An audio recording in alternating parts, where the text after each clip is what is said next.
Bago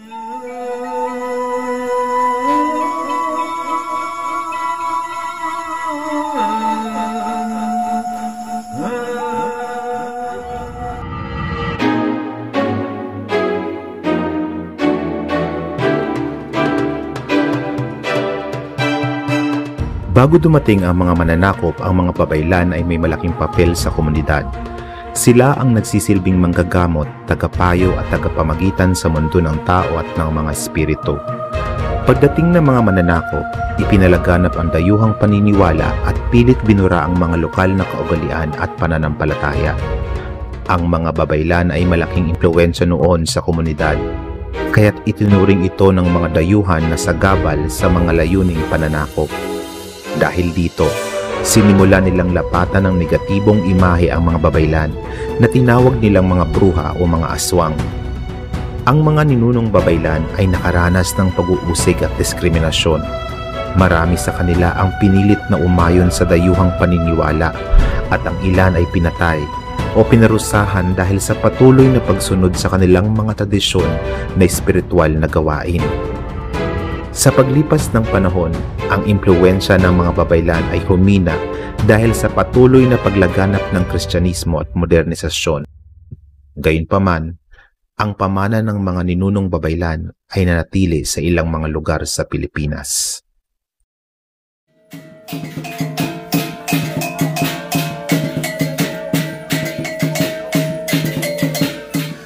Araw na ito, bahagi ng aking seremonya sa pag-usad. So, ihinandog ko na ang baboy sa mga diwata bilang bahagi ng seremonya at ipinapamunas ng mga dugo nito sa iba't ibang bahagi ng angkaw o inangkawan at inampuan o sa lahat ng bahagi ng ceremonial area para masagrado. Tapos, dito rin ay ginawa ko na ang panguyab-kuyab at pagpabasbas sa lahat ng mga nakidalo. So sa mga oras na to ay hinahanda na yung inidang o yung nilutong baboy na walang timpla para ihandog naman mamaya. Ito yung inilalagay sa mga plato. So yan, hinayaan lang namin maglaro yung mga bata sa instrumento para matuto. Ayan yung paghahanda ng inidang. Walang timpla yan, walang kahit ano, bawal din tikman ng kahit na sino. So kailangan ang lahat ng yan ay ihahandog bago kainin. So ayan yung bahagi ng baboy, nilitsyon na, tinanggal lang yung ulo kasi ilalagay yung ulo dun sa mismong shrine. So ayan yung magiging pagkain namin sa araw na to, yung litsong baboy. Yan. So ngayon naman sinisimulan na ulit yung seremonya, bali mga pahapon na ito. Ayan yung mga hinanda ng mga inidang o yung mga nasa platito na yan, yun yung may baboy na walang timpla. Tapos, ipamimigay ito sa mga piling nakidalo.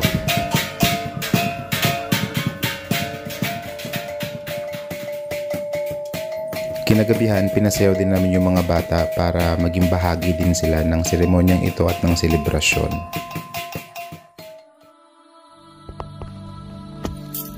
Kinabukasan, pumunta kami dun sa may Balete area para magbigay pugay sa diwata ng Balete at sa mga tagbanwa. Kasi meron din kaming gagawin dito ng mga ilang panawag-tawag at yung pinaka end part or pinaka katapusan ng celebration o nung ceremony yung ginagawa namin dito namin gagawin mismo sa Balete, yung pinaka last.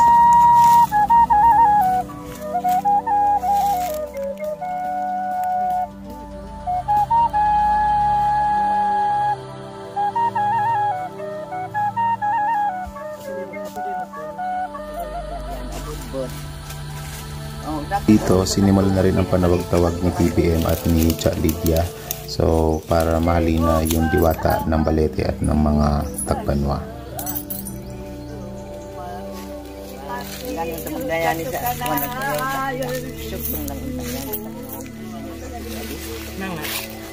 So, ayun, pagkatapos ng mga panawag namin, nagpahinga muna kami.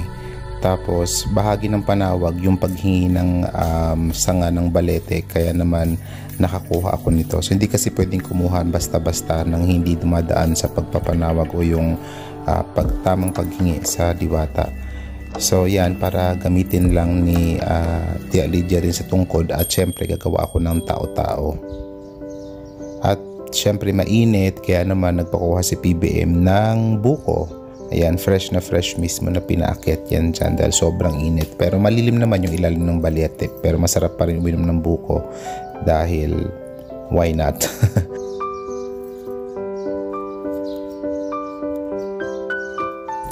And ayan, pauwi na rin kami kasi may ceremony pa ulit.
At sa unang pagkakataon, dumating sa katauhan ni Punong Baylan ang diwata ng balete. Kaya naman sobrang natuwa kaming lahat at nakinig kami sa kanyang mga sinabi.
Nangko ko kayo na kabaliway.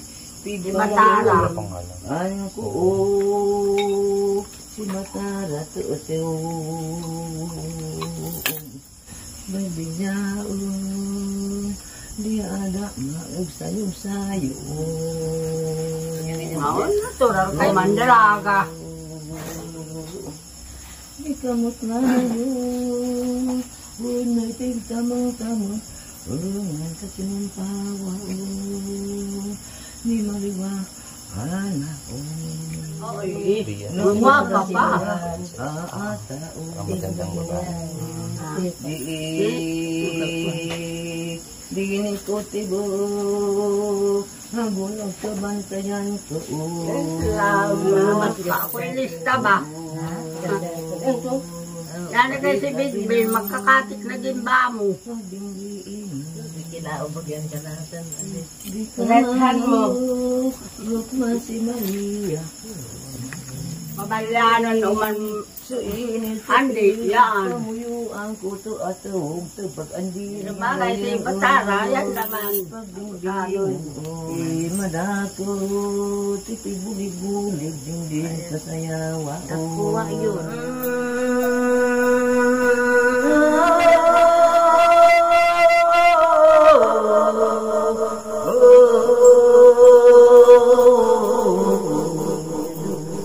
Di si maliwanag, kamot na lulog sa uda.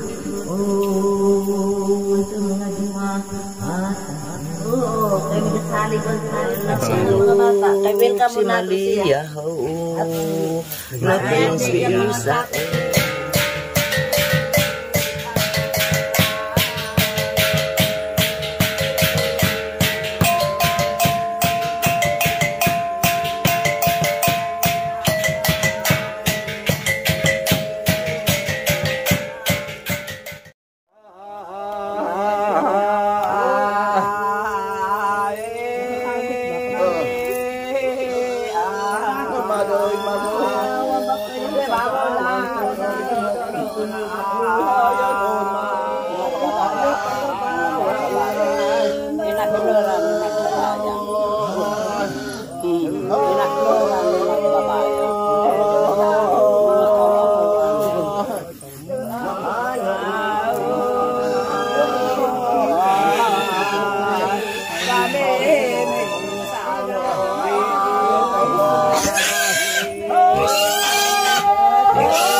Kalungkot. Madugong salamat. Ako. Oy, nako. Daghani. Wow! Bongga, boss. Ayun yung mga tawanan. Wala no. Isa pa, tapos si Marlo. Si Marlo. Wow! Ato. Very nice. Over.